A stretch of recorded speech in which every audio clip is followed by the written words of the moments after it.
हर हर महादेव प्रिय भक्तों, आप सभी का हमारे इस पावन चैनल में हार्दिक स्वागत है। आज हम बात करेंगे सावन शिवरात्रि 2026 की। हर वर्ष सावन शिवरात्रि आते ही भक्तों के मन में एक प्रश्न अवश्य उठता है, आखिर सावन शिवरात्रि 11 अगस्त को है या 12 अगस्त को? किस दिन व्रत रखा जाए? पूजा का शुभ मुहूर्त क्या है? रात्रि पूजा कैसे करें? भगवान शिव को क्या अर्पित करें? और इस व्रत का महत्व क्या है? आज की इस कथा में आपको इन सभी प्रश्नों का विस्तार से उत्तर मिलेगा, इसीलिए वीडियो को अंत तक अवश्य देखें। हिंदू धर्म में भगवान शिव को देवों के देव महादेव कहा गया है। सावन का महीना समय भगवान शिव को अत्यंत प्रिय माना जाता है। इसी पवित्र महीने में आने वाली शिवरात्रि को सावन शिवरात्रि कहा जाता है। मान्यता है कि इस दिन भगवान शिव की सच्चे मन से पूजा करने वाले भक्तों की सभी मनोकामनाएं पूर्ण होती है। रोग, शोक, भय, आर्थिक परेशानी और ग्रह दोष दूर होते हैं। अविवाहित युवकों और युवतियों को मनचाहा जीवन साथी मिलता है तथा विवाहित जीवन सुखमय बनता है। वर्ष 2026 में सावन शिवरात्रि की तिथि को लेकर लोगों में भ्रम बना हुआ है, क्योंकि चतुर्दशी तिथि 2 दिनों तक पड़ रही है। पंचांग के अनुसार रात्रि में चतुर्दशी तिथि रहने के कारण सावन शिवरात्रि का व्रत 11 अगस्त 2026 को रखा जाएगा।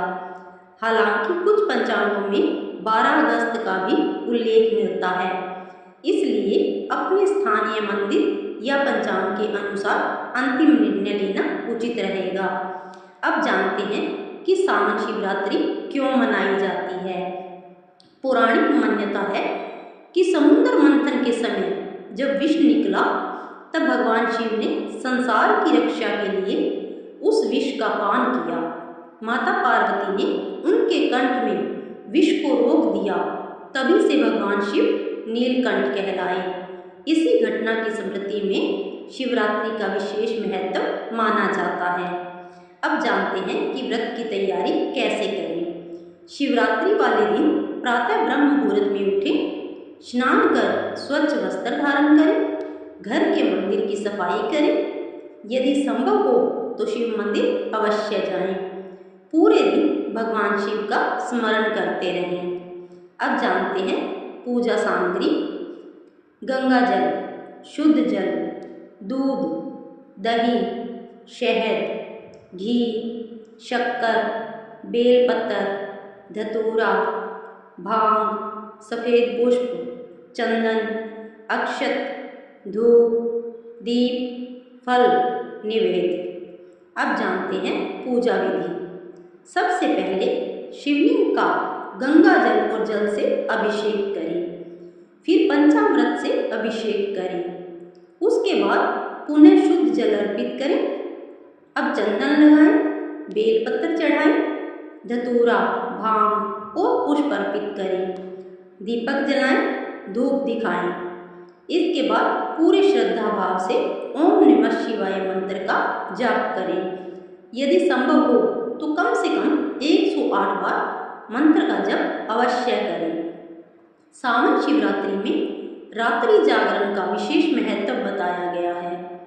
पूरी रात भगवान शिव के भजन गाना, शिव पुराण का पाठ करना और महामृत्युंजय मंत्र का जाप करना अत्यंत शुभ माना जाता है। अब जानते हैं व्रत में क्या खाएं। यदि पूर्ण उपवास न कर सकें तो फलाहार करें। फल, दूध, मखाना, साबूदाना, मूंगफली, नारियल पानी आदि ग्रहण कर सकते हैं। सात्विक भोजन भी करें। अब जानते हैं कि व्रत में क्या नहीं करना चाहिए।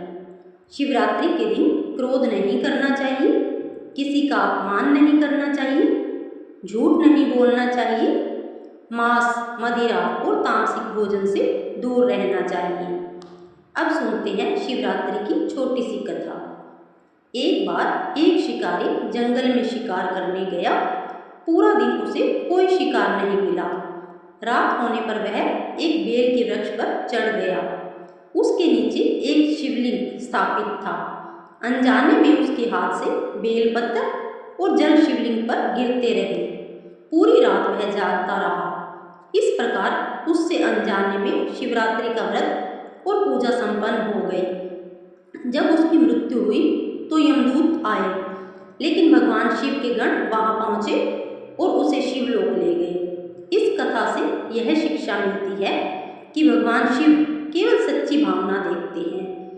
भगवान शिव हमें सादगी, करुणा, त्याग और धैर्य का संदेश देते हैं। वे बताते हैं कि जीवन में कितना भी विष क्यों न आए, उसे धैर्य और संयम से सहन करना चाहिए।